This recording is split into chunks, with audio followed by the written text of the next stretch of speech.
168 TV-ի եթերում ռիվյուն է, բարև ձեզ։ Այսօր մեր տաղավարում հյուրընկալել ենք Հայաստանի Հանրապետության վարչապետի խորհրդական տնտեսագետ Մեսրոպ Առաքելյանին։ Բարև ձեզ, պարոն Առաքելյան։ Բարև ձեզ։ Շնորհակալ եմ մեր հրավերն ընդունելու համար։ Պարոն Առաքելյան, 2019 թվականին արդյոք իշխանություններին հաջողվեց կատարել տրված խոստումները։ Ձեզ քննադատողներն ասում են, որ անգամ տնտեսական հեղափոխության մեկնարկ չտրվեց, որ մնաց թե շոշափելի արդյունքների մասին խոսակցություններ լինեն։ Խնդրեմ, համեցեք։ 2019 թվականին նոր իշխանության գործունեության ամբողջ տարվա ընթացքում ակնհայտ է, որ տնտեսության մեջ տեղի ունեցան մի շարք դրական իրադարձություններ եւ այն քննադատությունը կամ մտահոգությունը, որ տնտեսական հեղափոխության մեկնարկը չտրվեց, տնտեսական հեղափոխությունը անընդհատ տեղի ունեցող իրադարձություն է տնտեսության մեջ, քանի որ տնտեսությունը ինքը դինամիկ զարգացող գործընթաց է, այնպես չէ, որ կան որոշակի գործողություններ, որոնք պետք է արվեն, որ արձանագրենք տնտեսական հեղափոխությունը իրականացվել է թե ոչ։ Երկու մասի բաժանենք, ընդհանուր կառավարության սկզբունքային գործունեությունը, որոնք են եղել, մասնավորապես հեղափոխությունից հետո տնտեսության կարևորագույն գործոններից մեկը դա օրենքի գերակայությունն է, այսինքն եթե միջ այդ օրենքը կիրառվում էր մասնակի, կային նաև տնտեսության մեջ մասնակիցներ, ովքեր արտոնյալներ էին կամ այսպես ասած թշնամիներ էին, խոչընդոտներ, մասնավորապես սկսած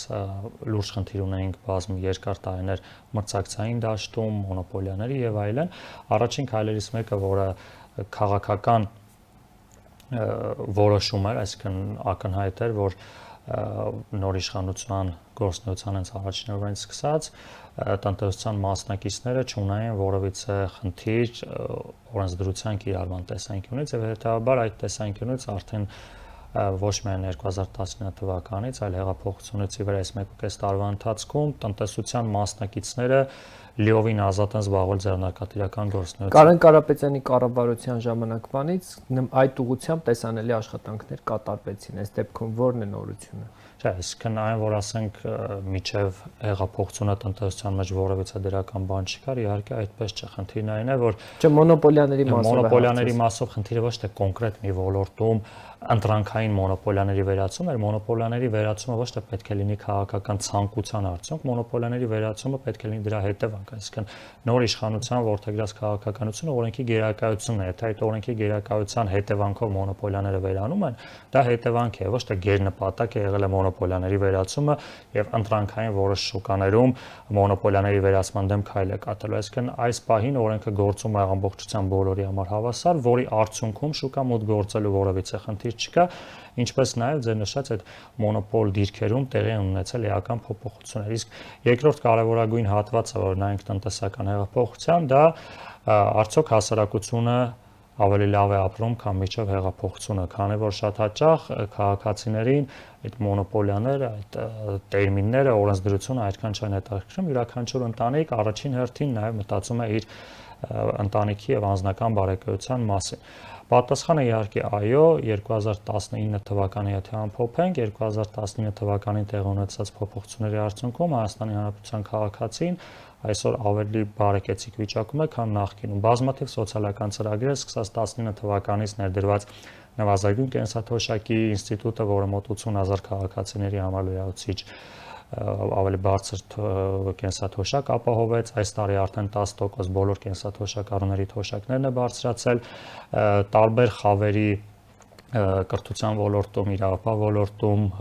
աշխատավարձերի բարձրացում եւ նաեւ սոցիալական տարբեր ծրագրերի իրականացումը փաստում է այն մասին, որ այն նպատակները, որ կառավարությունը իր առջև դրել էր,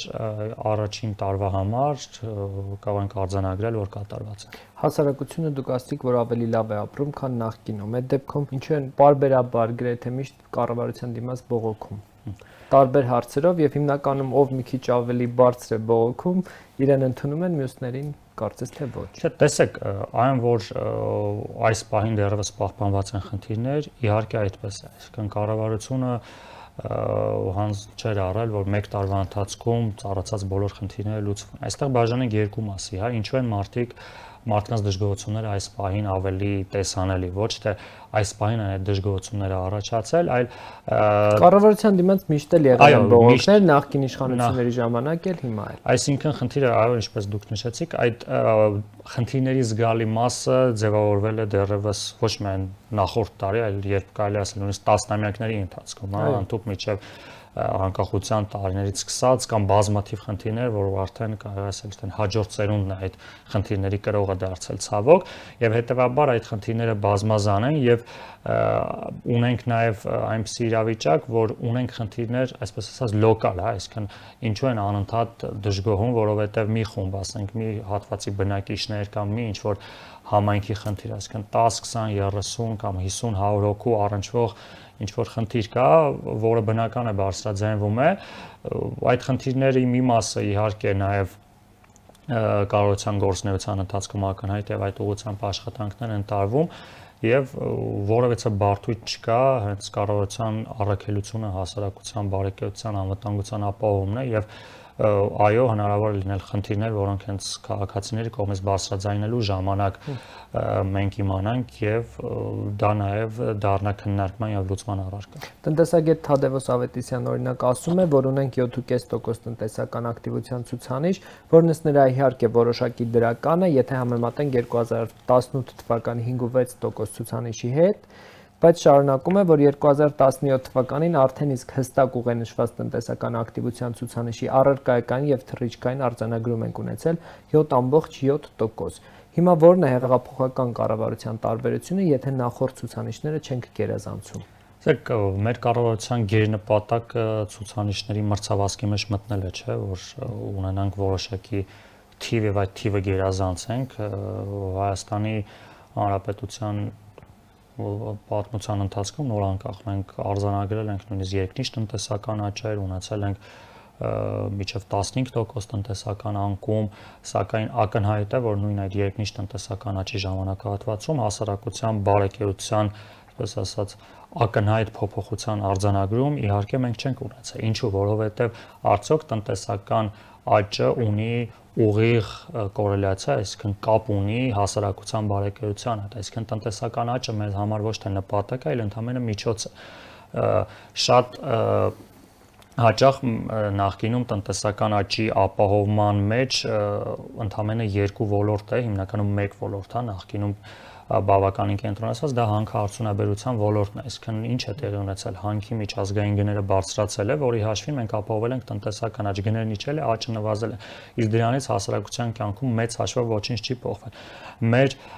ռազմավարությունը տնտեսական աճի կանոնում է նրանում, որ տնտեսական աճի մեջ ունենանք մեծ թվով մասնակիցներ, այսինքն ներառականություն, այսինքն հնարավորինս մեծ թվով մասնակիցներ, բիզնեսմեններ նպաստեն տնտեսական աճին, որ այդ տնտեսական աճի հետևանքն էլ անդառնա ավելի մեծ թվով մարդկանց վրա։ Այսինքն մեր գերխնդիրը ոչ թե 7.5 կամ 7.7 կամ 8-9 կամ 10% թվերի մրցավազքի մեջ է, այլ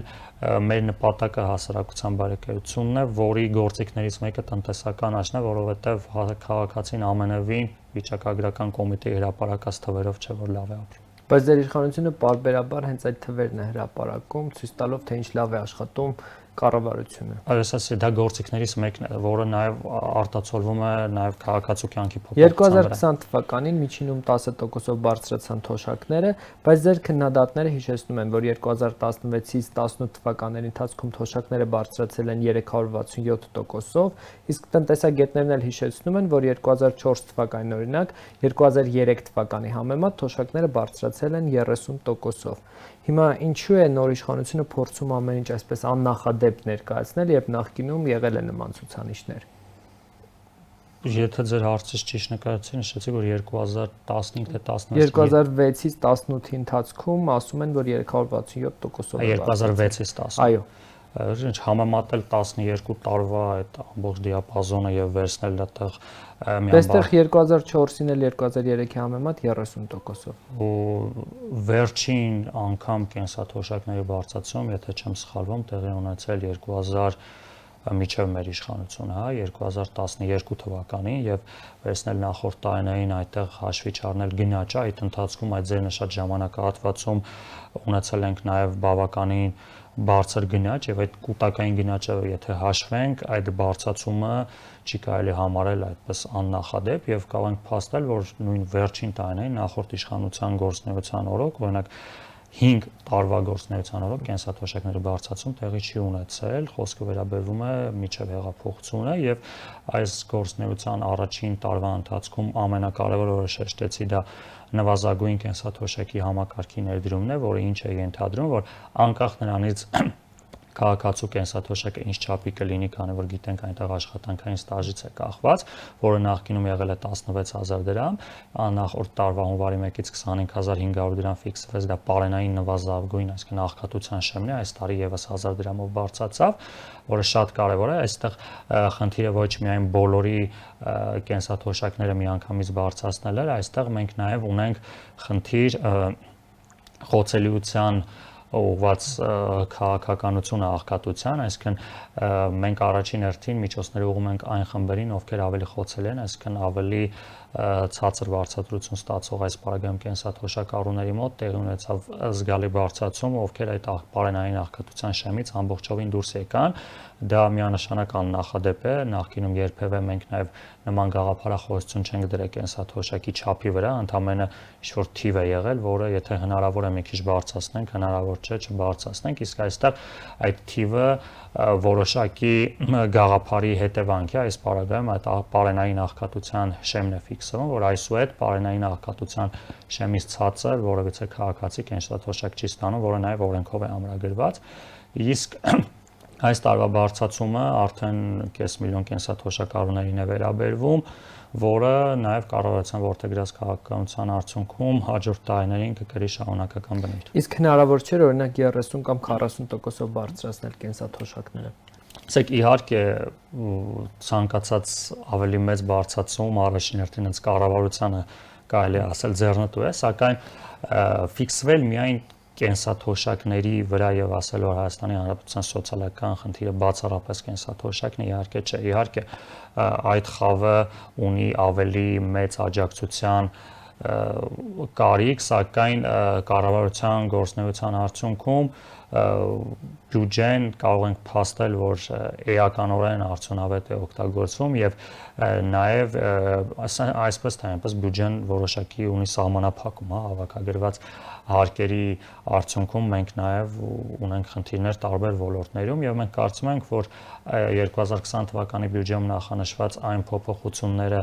որոնք կան, խնդիրը միայն կենսաթոշակները չէ, նույն նաև սոցիալական այլ ծրագրեր, նաև շատ կարևոր է այստեղ կապիտալ ծախսերը, հա, ճանապարհաշինարարություն, առողջապահության ոլորտում բազմաթիվ ծախսեր, այսինքն նաև նույն կենսաթոշակառուն իր բարեկեցությունը ու անվտանգությունը չի ստանում բացառապես կենսաթոշակից, հա, նույն բժշկական ոլորտի բարեփոխումները, նույն ճանապարհները, նույն մնացած բոլոր հանրային բարեկները ի վերջո նաև օգտվում են նաև կենսաթոշակառունը, հետեւաբար մեր քաղաքականությունը բազմաշերտ է եւ գրեթե բոլոր ոլորտներում մենք այս տարի բյուջեից ունենք էական տրամադրումներ։ Ձեր խոսքում էլ նշեցիք, որ 500,000 մարդու մասին է խոսքը թոշակառուների։ Պետեկամուտների կոմիտեի նախագահը հայտարարում է, որ վերջին 2 տարվա ընթացքում հարկային եկամուտները մեր երկրում ավելացել են 44%-ով։ Եթե իրականում այդպես է, ապա խոսքը 500 միլիարդ դրամի մասին է։ Հիմա թոշակների բարձրացման համար ծախսվել է 25 միլիարդ դրամ։ Այսինքն հնարավոր չէ մի փոքր ավել ծախսել։ Հիմա, ասենք, մի փոքր ավել 25 լինի 30 թե 40, ընդ որում այդ բարձրացման մեջ մենք պետք է խոցելի խումբ են բարձրացման մեջ մենք պետք է փաստենք մի շատ կարևոր հանգամանք, որ կենսաթոշակառուների քանակը տարեստարի Հայաստանում ավելանում է։ Հետևաբար նույնիսկ կենսաթոշակների չբարձրացման պարագայում ձեր նշած կենսաթոշակառուներին տրամադրվող բյուջեն ավելանում է այս եղած չափանիշներով, քանի որ նաև կենսաթոշակառուներն ավելի նորից եմ կրկնում բյուջետային ծախսերը այս տարվա ընթացքում բազմաթիվ ոլորտներում ավելացումներ ունեն, որոնք ամբողջ ուղղում է Հայաստանի Հանրապետության քաղաքացուն, իսկ բյուջետային ծախսը ի վերջո բարիք է ստեղծում քաղաքացու համար։ Իհարկե կարելի է քննարկել արդյոք այս մի ծախսի փոխարեն ավելի այլ ծախս կարելի է օրինակ պարգևավճարների փոխարեն, ու տեսեք պարգևավճարները, նույնիսկ եթե հաշվենք բյուջետային կարող է զուտ ընկալման տեսանկյունից մեկ պաշտոնյայի պարգևավճարը իր աշխատավարձի չափ է կազմում, ենթադրենք թե մարդը ստանում է 5 միլիոն դրամ, ստանում է եւս 5 միլիոն պարգևավճար եւ առաջին հայացքից 100% ավել է ստացել գումար, սակայն հավատացնում եմ, որ բյուջետային լրացուցիչ ծախսեր չի առաջացրել, քանի որ դա բյուջեում ամրագրված պարգևատրման ֆոնդի շրջանակներում է, որը նաև ամրագրված է օրենքով, եւ հետեւաբար այդ պարգևատրման գումարը որևիցե այլ ծախսի հաշվին չէ, առավելևս սոցիալական։ Այսինքն ըստ էության համամիտ է իշխող կուսակցության падգամավոր Հովիկ Աղազարյանի այն մտքի հետ, որ ղեկավարը պաշտոններում այդ պարգևատրումներ ստացած անձինք ավելի քիչ են, քան թոշակառուները, եւ նրանց վրա ծախսված գումարը բյուջեի վրա մեծ բեռ չի։ Չեմ կարծում ինչ-որ մեկի հետ պետք է համեմատ լինել, որ հասկանալ, որ նախարարները թվով 12-ն են եւ էականորեն քիչ են կենսաթոշակառուներից, սա կատակ, իսկ կենսաթոնոց եմ կրկնում այդ պարգևավճարների ֆոնդը, այո, ակնհայտորեն ցածր է եւ այստեղ ոչ թե պետք է համադրենք կենսաթոշակառուների ֆոնդի հետ, այլ նորից եմ կրկնում, դա պետական բյուջեով հաստատված պարգևավճարների ֆոնդի շրջանակներում է, ընդ որում պարգևավճարներ ստանում են ոչ միայն պետական բարձր պաշտոն զբաղեցնող անձինք, այլ պետական համակարգի գրեթե բոլոր աշխատակիցները։ Հանրային ծառայությունների կարգավորող հանձնաժողովի նախագահ Գարեգին Բաղրամյանն ասել է, որ այսօր խոսվում է այն մասին, որ շուրջ $30 արդեն հաշվարկային առումով սահմանին գազի գինը բարձրացել է եւ չի բացառել, որ Գազպրոմ Արմենիա ընկերությունը հայտ ներկայացնի հանձնաժողով սպառողի համար գազի գինը թանկացնելու վերաբերյալ։ Հիմա եթե գազի գինը բարձրանա, կարող ենք արձանագրել, որ այստեղ գործող իշխանությունը չհաջողեց։ Երկու կարևոր կոմպոնենտ կա, մեկը սահմանի վրա գազի գինը, որը ռուսական Գազպրոմ ընկերությունը վաճառում է Գազպրոմ Արմենիա ընկերությանը, որը նույնպես ռուսական Գազպրոմի դուստր ձեռնարկություն է, սակայն դրա բարձրացումը ուղղակիորեն կապել, ասել որ ակնհայտորեն բարձրանալու է սպառողի համար գազի գինը, դեռևս ակնհայտ չէ, քանի որ հանրային ծառայությունները արդեն քննում է Գազպրոմ Արմենիայի հայտը, որտեղ սահմանի վրա ստացող գազը կոմպոնենտներից մեկն է, եւ ես կարծում եմ, որ այդ ոլորտում ուսումնասիրությունները հնարավորություն կտան այդ ռիսկը հնարավորինս նվազեցնել, քանի որ միայն սահմանի վրա ստացվող գազի գինը չէ հաշվարկի մեջ մտնում, եւ մենք գիտենք, որ սահմանի վրա գազի եւ սպառողի գազի գինի մեջ կան էական տարբերություններ, վստահ եմ, որ հանձնաժողովը առանց որևէ բարդույթի հնարավորություն լիարժեք քննել եւ որոշումը կլինի միանշանակ արդար։ Իսկ սուբսիդավորման հնարավորություն կա թե ոչ։ Այս բանին չեմ կարող պատասխանել, դա հաշվարկները ցույց կտան, ակնհայտորեն հանձնաժողովը կարծում եմ հաշվարկների արդյունքում կներկայացնի այնպիսի պատկեր, որից հետո նաեւ չեմ բացառում, որ այո հնարավոր է նաեւ կախված թե այդ փոփոխությունը ինչպիսի չափի կլինի ունենալ որոշակի նաեւ քննարկումներ այդ բարձրացումը մեղմելու, եթե իհարկե հաշվարկները բերեն նրան, որ սպառողի համար գազի գինը կարող է բարձրանալ, ամեն դեպքում ես կարծում եմ, որ հնարավոր է նաեւ որևէ փոփոխություն չկրի այդ սահմանի վրա գազի բարձրացումը սպառողի համար։ Էդուարդ Շարմազանը օրինակ հիշեցրել է, որ падգամավոր ժամանակ Նիկոլ Փաշինյանը քննադատում էր այն ժամանակվա իշխանություններին, թե գազի գինը շատ բարձր է, կան կոռուպցիոն ռիսկեր եւ պետք է այն իջեցվի։ Գազի գինը իջնելու փոխարեն Փաշինյանի օրոք կբարձրանա, բաոր մնացին падգամավոր Փաշինյանի մեղադրանքները կոռուպցիոն սխեմաների, գազի էժանանալու վերաբերյալ պնդումները։ Հետևություն, կամ Փաշինյանն ավելի մեծ կոռուպցիայի մեջ է գազի գործով, կամ նրա հերթական ստի փուչիկը պայթեց, ասել է նա։ Արդարացի չեն այս հարցադրում դիտարկումները։ Շարմազանովին խորհուրդ կտամ այս նոր ուղղությունը, որ ընտրել է շոու բիզնեսի դրանով զբաղվել, իսկ գազի գնի հետ կապված նոր իշխանության օրոք գազի գնի բարձրացում տեղի չի ունեցել։ Ի վերջո այս կառավարության համար որոնք են գերակա ուղղությունները եւ կա մի ուղղություն, որ տնտեսական այսպես հաջողություններ է արձանագրել տեսանելի։ Եմ կրկնում ուղղություններից մեկը օրենքի գերակայության հիման վրա ապահովել հասարակության բարեկեցությունը, քանի որ ցավոք մենք ժառանգել ենք այնպիսի խնդիրներ, ինչպիսին է մոտ 25% աղքատությունը, որի հետևանքով նաև մենք ունեինք էական արտագաղթ եւ ձեռքբերումներից մեկը այն է, որ կարող ենք արձանագրել, որ Հայաստանի Հանրապետության քաղաքացին ապագայի նկատմամբ ունի ավելի մեծ վստահություն, ինչը նաև անդրադառնում է նրանում, որ այսինքն որտեվ ասեք արտագաղթի պատճառներից գլխավորը իհարկե սոցիալականներ, սակայն արտագաղթի վրա մեծ անդրադարձ ունենում նաև ապագայի նկատմամբ սպասելիքները նախկինում խնդիրը ոչ միայն սոցիալական, այլ մարդիկ իրենք իրենց երեխաների ապագան չէին պատկերացնում Հայաստանում ավելի հակված լինելով այն մտքին, որ հետո ավելի վատ է լինելու, քան հիմա։ Այսօր միանշանակ սպասումները դրական են, ինչը նաև անդրադառնում է ընդհանուր բիզնես միջավայրի վրա, նաև չենք ասի տենց բավականին մեծ ծավալով, սակայն որոշ չափով կա նաև հայրենադարձություն, թեկուզ նաև լոկալ խմբերով, սակայն դա ձևավորում է որոշակի դրական մթնոլորտ եւ չկրկնվեմ բազմաթիվ։ Այսինքն արտագաղթ չկա։ Արտագաղթ որպես այդպիսին, որ Հայաստանի Հանրապետության քաղաքացին իր ապագան տեսնում է Հայաստանի սահմաններից դուրս որպես ընդհանուր երկրի խնդիր, որը մենք տասնամյակներով ունեցել ենք, ինչ ունենք, մենք ունենք, որ Հայաստանի Հանրապետության քաղաքացիները առնվազն մտածում էին իրենց ապագան կապել Հայաստանի սահմաններից դուրս։ Այսօր իհարկե կա, այնպես չէ, որ Հայաստանից մարդիկ դուրս չեն գնում, բայց դա որ դարձել է գլխավոր խնդիրներից մեկը, որը եղել է, այս պահին կարող ենք արձանագրել, որ մեծ մասամբ Հայաստանի Հանրապետության քաղաքացու մոտ այդ մտադրությունները նվազել են, քանի որ նույնիսկ փոքր քայլերով դեք հասարակության սպասումները բազմազան են, յուրաքանչյուր քաղաքացի ունի տարբեր խնդիրներ, տարբեր սպասելիքներ, տարբեր երազանքներ եւ ընդհանրացնել, որ որևէ գործողություն բոլորի համար կլինի դրական կամ բոլորի սպասելիքները կարդարացվի, իհարկե չէ, սակայն կարող է արձանագրել նաեւ այն փաստը, որ մենք վարում ենք այն քաղաքականությունը, որ ոչ թե պետությունը եւ իշխանությունը պետք է ուղղակիորեն աջակցի քաղաքացուն իր խնդիրները լուծելու համար, այլ պետությունը կարող իշխանությունը պետք է ստեղծի միջավայր, որտեղ քաղաքացին ինքը ունենա հնարավորություն իրեն իրացնելու։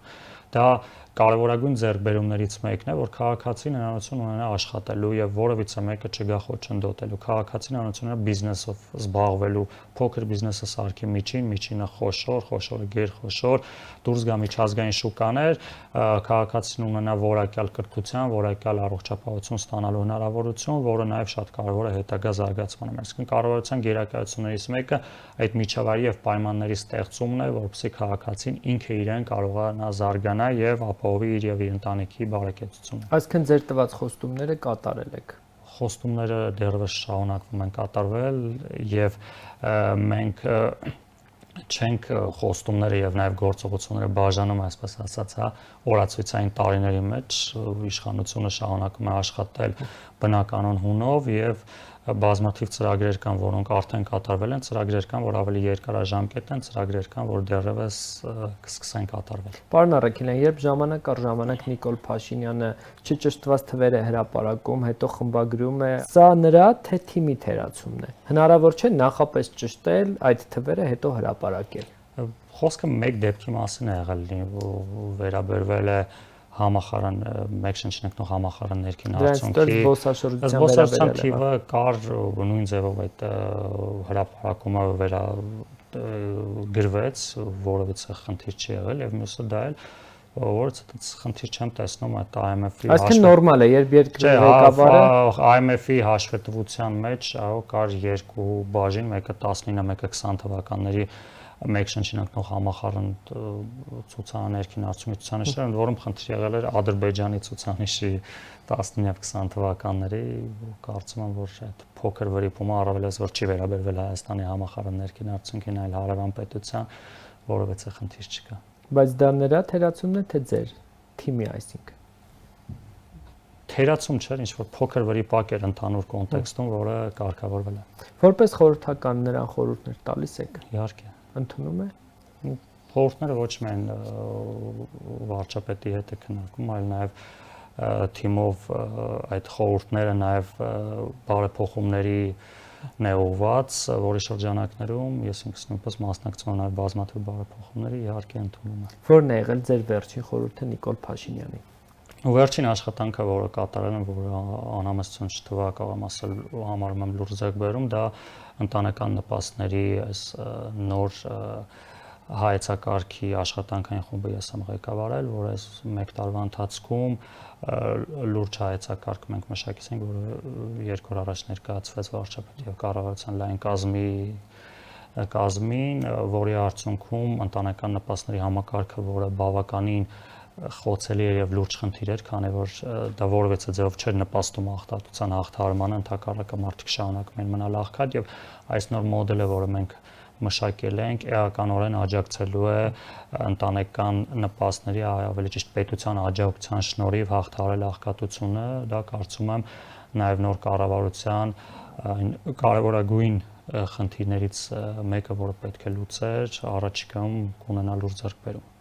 Հրանտ Բագրատյանը ժամանակ առ ժամանակ քննադատություններ է անում, նույնիսկ խորհուրդներ է տալիս, կա մի բան, որն ընդունելի է նրա ասածներում, հաշվի առնելով, որ ժամանակին դուք նրա մասին կարծեմ դրական կարծիք ունեիք։ Հրանտ Բագրատյանի ներդրումը Հայաստանի տնտեսության առաջին տարիների 90-ականներին հիմա էլ բարձր գնահատում եւ նրա նաեւ մասնագիտական գիտելիքները անկախ նրանից, որ հռետորաբանության մեջ ցավոք տնտեսական հատվածը գնալով նվազում է, բայց պարբերաբար նա թվերով այն քննադատությունները, որոնք ներկայացում են ոչ միայն պարոն Բագրատյանի, այլ տնտեսագետների կողմից, իհարկե ուսումնասիրման եւ քննարկման առարկա են դառնում եւ կառավարությունը որովհետեւ բարդույթ չունի, որովհետեւ լավ քննադատություն, որը կարող է ավելի լավը դարձնել կառավարության գործունեությունը ընդունել եւ հրապարակային քննադատությունները, որոնք մասնագիտական են եւ որոնց նպատակը կառավարության գործունեությունը ավելի լավը դարձնելը ընդունում են։ Այսինքն դրանք չեն որակվում որպես հակահեղափոխական եւ սև ընդունվում են։ Այո, նորից եմ կրկնում, մասնագիտական դաշտում առավելևս տնտեսական, որովհետեւ խնդիր չկա, ես ինքս էլ բարբերաբար իհարկե կարդում եմ նաեւ բազմաթիվ բանավեճերի մասնակից եմ լինում, որոնք փորձում են նաև ավելի արագ վերհանել այն խնդիրները, որոնք հնարավոր է այլ մասնագետներ ավելի այլ տեսանկյունից են նայում եւ կարող է այլ խնդիրներ տեսնեն ավելի արագ։ Շնորհակալ եմ զրույցի համար։ Ես էլ եմ շնորհակալ։ 168 TV-ի եթերում ռիվյուներ, հիշեցնեմ, որ մենք զրուցում ենք վարչապետի խորհրդական տնտեսագետ Մեսրոպ Առաքելյանի հետ։ Հետևեք մեր հետագա թողարկումներին։